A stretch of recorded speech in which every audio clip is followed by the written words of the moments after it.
One. All right, music fans, welcome back. Harmless Dave here, talking real music in real time for real people just like you and just like me. Today I have a special guest. I've had him on the show before, all the way from Sweden. It's Kent Hilli, the vocalist, lead singer from Perfect Plan, who has a new solo album coming out. How you doing, Kent? I'm fine, buddy. Good to see you again. Same. Yeah, it's good to see you, man. Good weather in Sweden. You told me before we started here, but a little cloudy today, right? Yeah, it's a bit cloudy today, but we've had some great couple of weeks here in Sweden with some for a change. Nice. Yeah. Do you have was it a rough winter? Was it cold this winter for you guys? Yeah. I think this winter has been, among the worst since 20 years. Wow. So it's been really bad. And then again, with the COVID situation as well, it gets even worse. So yeah, you guys, everybody needs to get outside and get the vitamin D, get the sunshine. Exactly. Right? Yeah. Exactly. Yeah. So you've got a brand new album coming out on June 18th. It's called The Rumble. It's on Frontiers Music again. Big question is, why the solo album? You guys had two Perfect Plan albums. I have one of them right here for the audience, which came out last year, right? Yeah. What inspired the solo album? Well, immediately or directly after we had recorded Time for a Miracle with Perfect Plan, the label approached me and asked me if I was interested in doing a solo album. And it was kind of strange because I had been thinking about it for, a couple of months. So I had a couple of songs that I thought that, okay, this is not really Perfect Plan material. And started to think about how do I want to sound if it's not Perfect Plan. So and then this email from Mario and Serafino came, and it was like they were reading my mind or something. But so it was it was an immediate yes from me, because I'm writing songs all the time and basically every day. So I have a lot of songs to choose from, but obviously you started to think about how you wanted the solo album to sound compared to Perfect Plan. So so I ended up writing songs for about 4 months after that, and had a full album. So yeah. So how did your band members take this? Were they supportive? Were they happy about it? Yeah, I think they've been very supportive, and they're we have discussed this in the band, and no one in the band has any problems with that. And I just think that if someone in the band is part of a project, like for instance, our guitar player Rolf is in a project called Mayank with the guy Oliver as a singer, and Del Vecchio is on bass and produced the album. So I think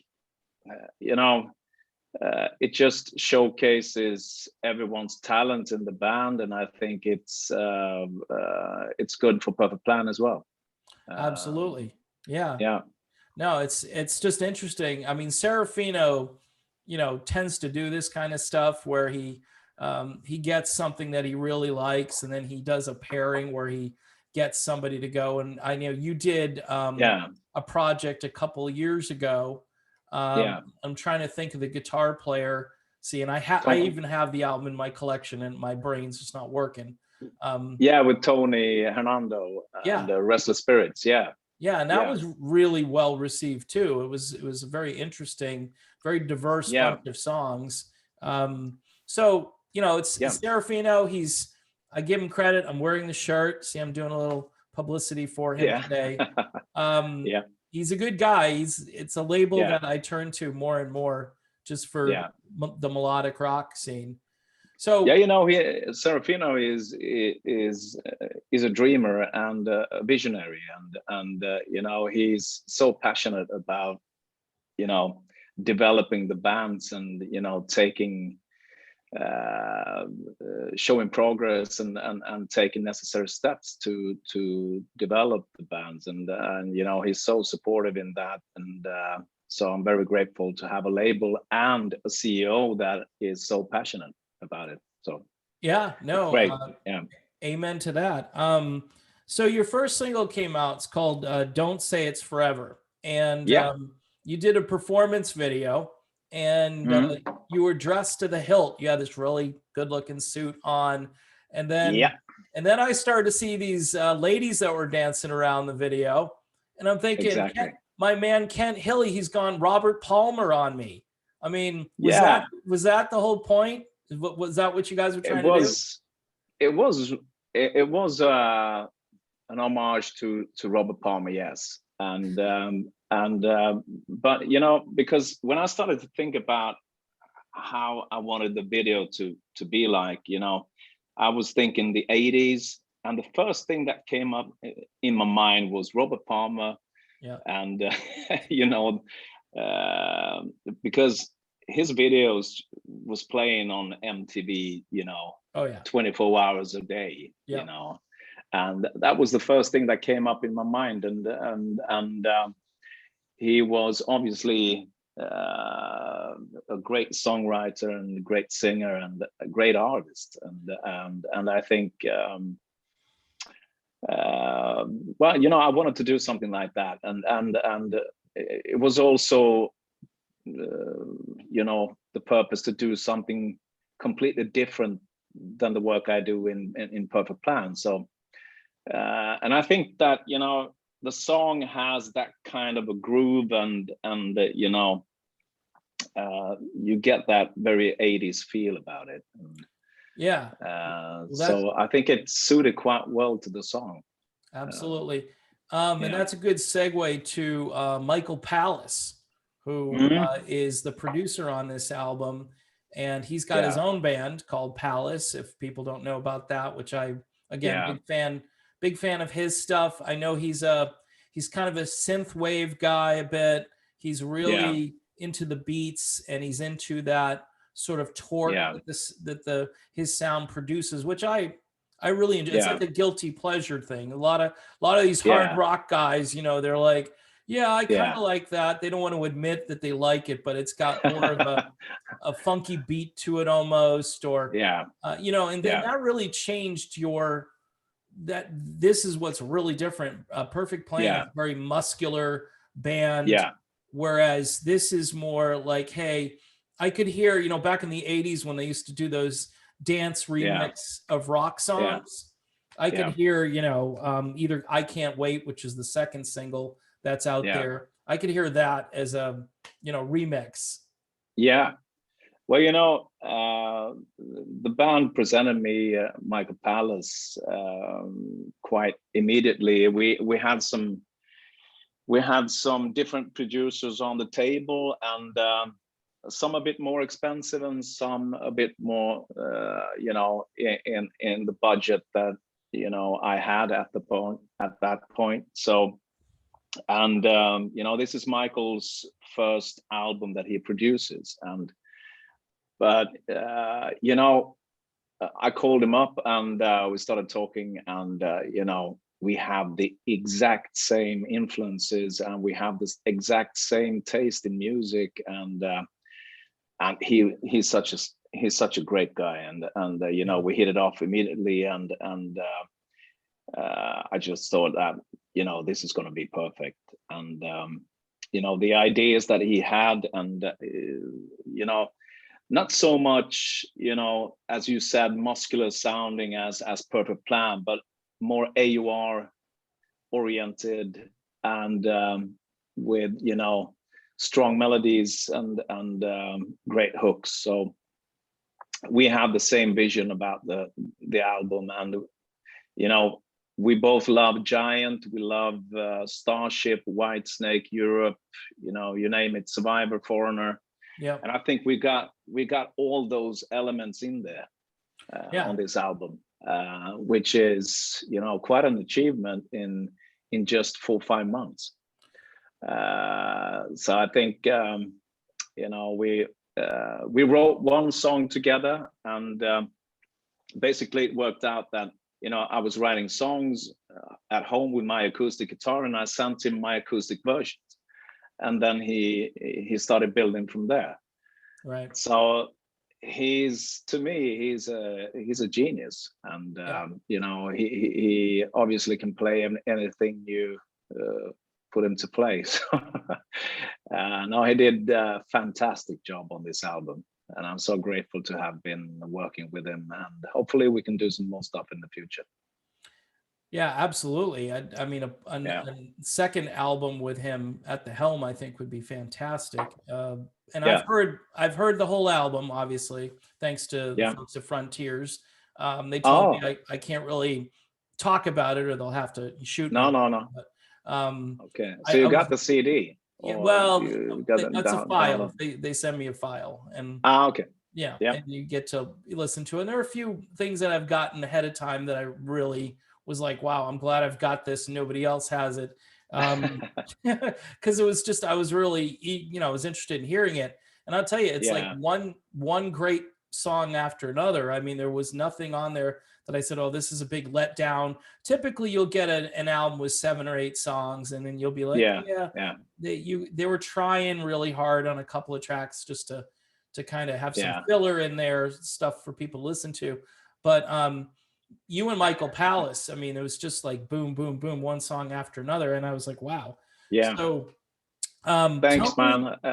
I appreciate that. You know, yeah, we obviously wanted to do an album with you know, just killers and no fillers. I'm not that good when it comes to, you know, fill out an album. I just want every song to be, you know, a great song, and you know, I think when it comes to the first Perfect Plan albums and my solo album, I think that every song on these albums could have been a first single. yeah, So, and I think that people who are going to buy this solo record, you know, just listening to the first 2 singles hmm, doesn't give, you know, it doesn't give the whole perspective of the album. right, So you're gonna hear some bluesy stuff, you're gonna hear some rocker stuff and ballads, and, you know, things yes, like that. So that, you know, that's the hardest thing about, you know, putting out singles, is to choose the right one that represents the album. And in my case, it was, you know, almost impossible, because, you know, every song is quite different from each other.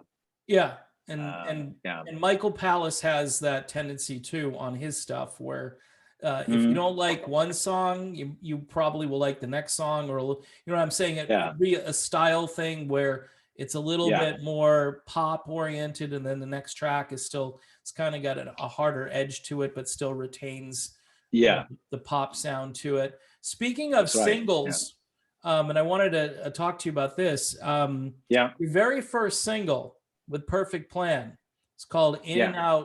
In and Out of Love, right? And it's got Yeah. almost 1 million views now on YouTube, which I think is just Yeah. amazing. That's I mean, crazy. did you ever think that? I mean, it's a great song. It's an Yeah, it epic is. hook. It's a big Yeah. hook.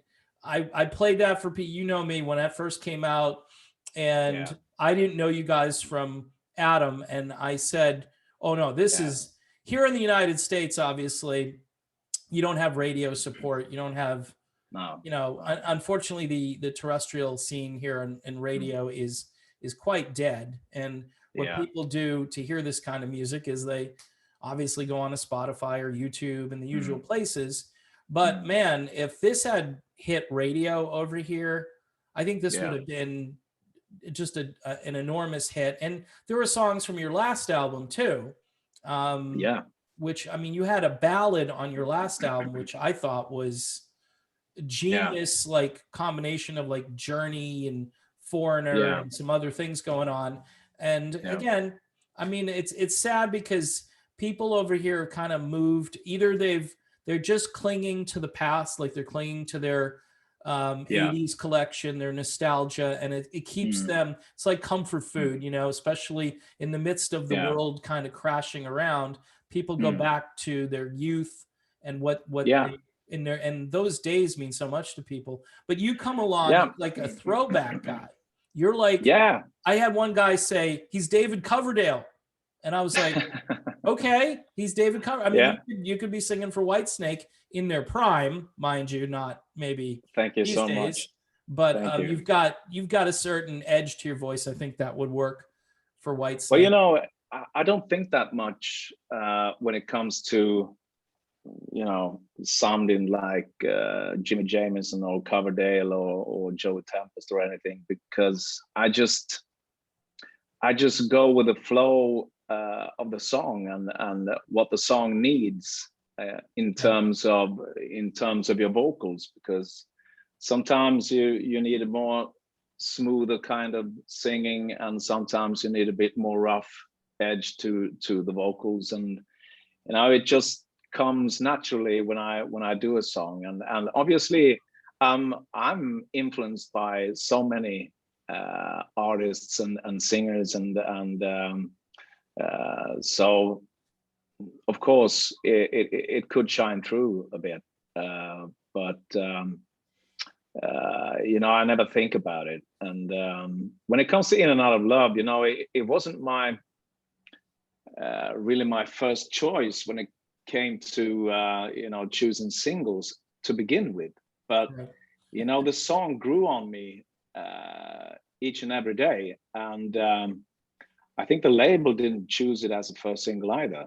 Yeah, But when the time came, uh, and I had lived with the album a while and lived with the songs for a while, it just, came that this has to be the first single. This is the best song on the album. And it's quite a simple song, but it's got that, feel to it. I just love the keyboards on it, yeah, and something must have struck, everyone who has listened to the song. It just gets in your head, and it doesn't get out. And so now it's a great song, and I'm very proud of it. And I think everyone in the band is very proud of the song. And but on the second album, I think we got some really good yeah. ones as well, like Better Walk Alone and Right. Fighting to Win. Fighting to win. Maybe Fighting to Win is probably the song that I'm most proud of that I've written. It's that song really got everything to me. It's kind of a ballad song, but it's like a slow Eye of the Tiger type of song. Right.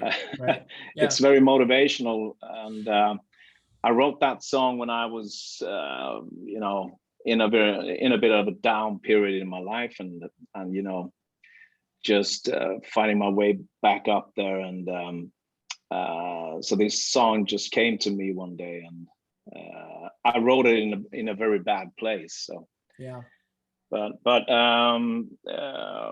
no, there are very good songs on both the first and the second album, and I'm very proud of them both.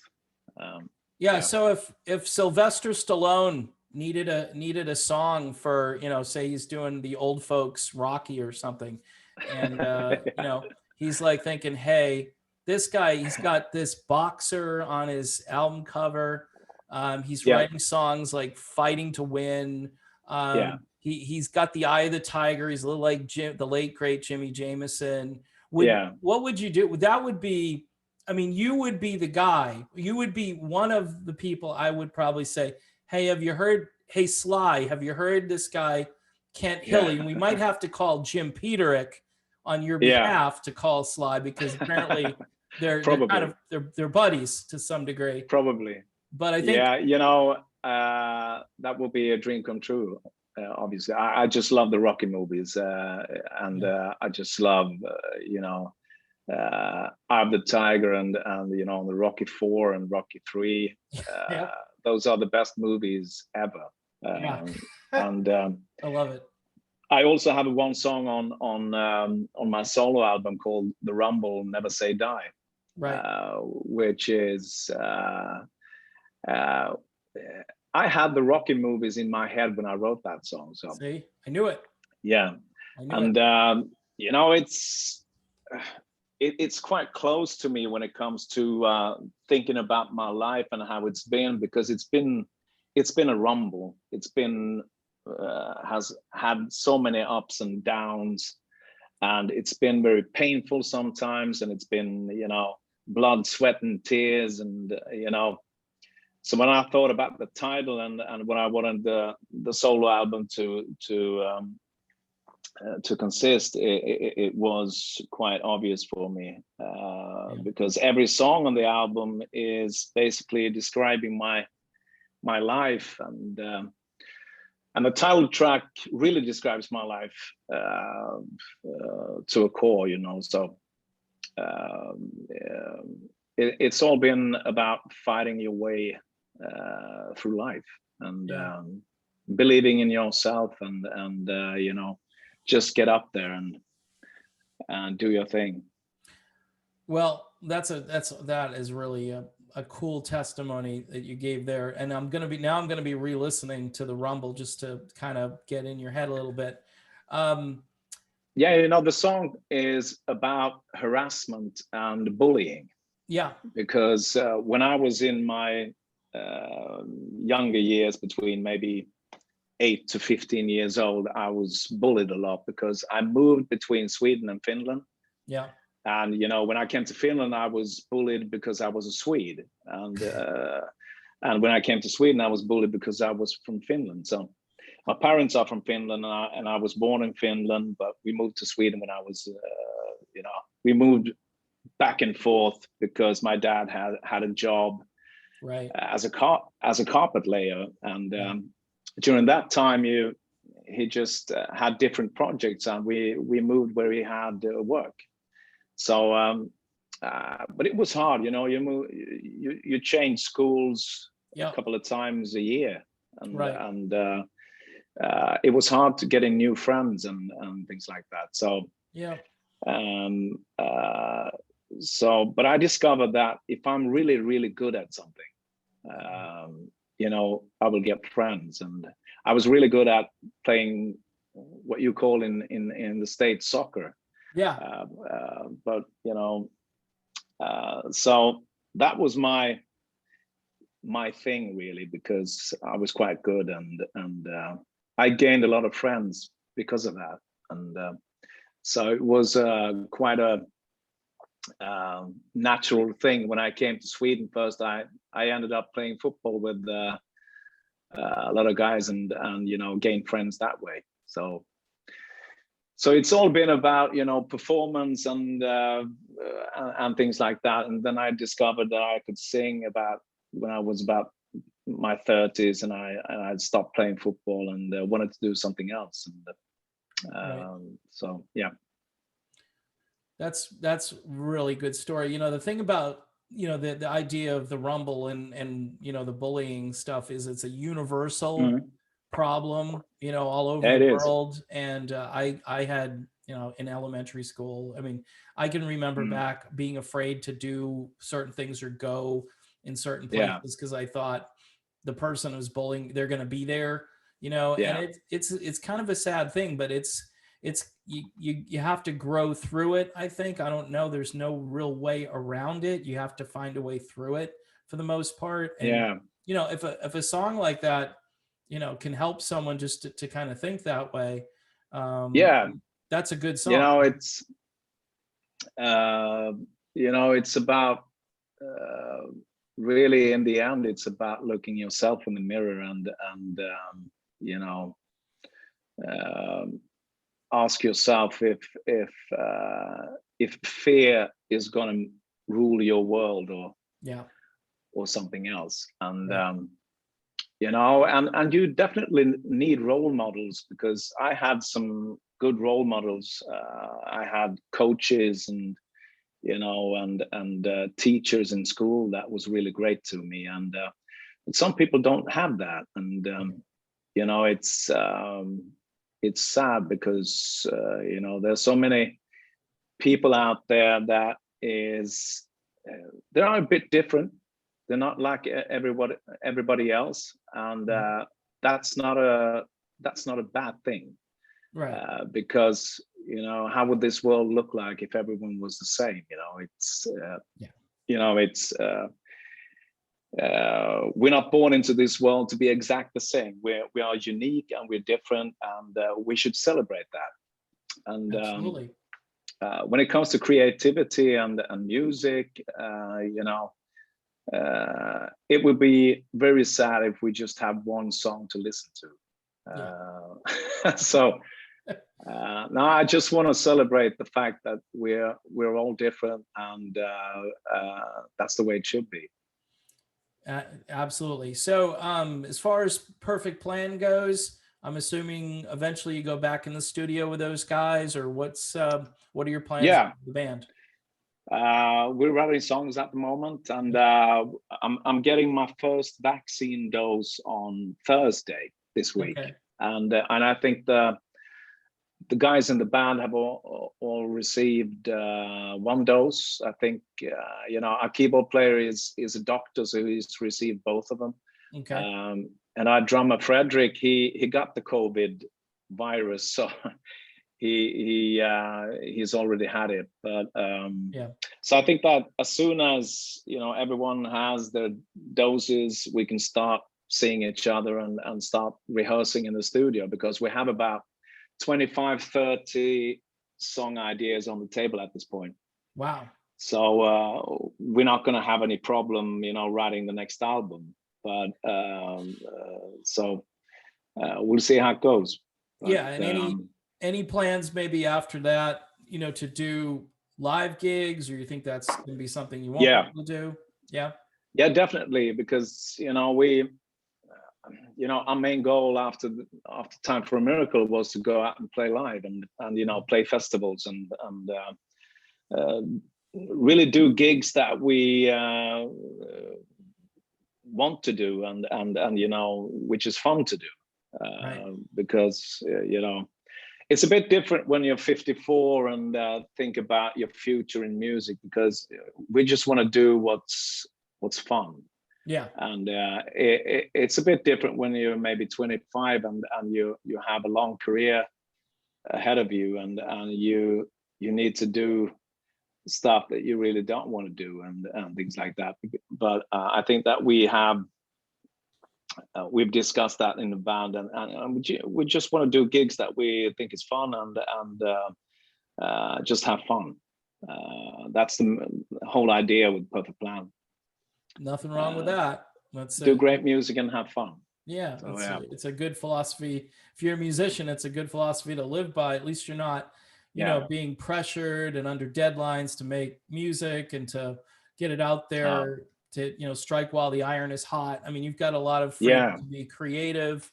But, Yeah. hey, if Mick Jones or Kelly Hansen called you and said, "Hey, we need an opening act here on this Yeah. dream cruise that we're doing or something." Yeah. I think you guys would be perfect for that. I think the only thing Thank you. Foreigner's got to worry about is that you guys might be a little too much, as an opening act. So, but Thanks, man. I think, the Perfect Plan Foreigner gig would be, I think that would be something interesting. I think Yeah, that would be awesome. promoters need to look at it. Yeah, I think that would be a dream come true. Either Survivor or Foreigner. They are my two favorite bands, so yeah, that would be great. But well, you never know. You never know. I'm doing the video. I'm just putting ideas out there in case somebody Absolutely comes across the video and they go, Yeah.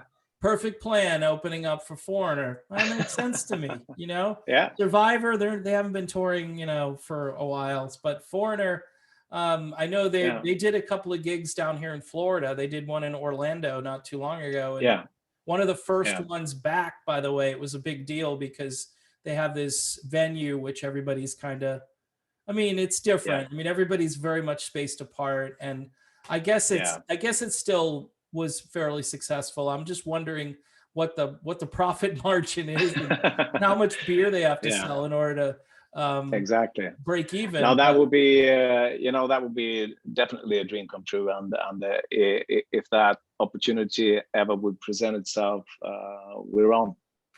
all right, Definitely. there he is, Kent Hilli, everybody. Brand new album. It's called The Rumble, courtesy of Frontiers Music.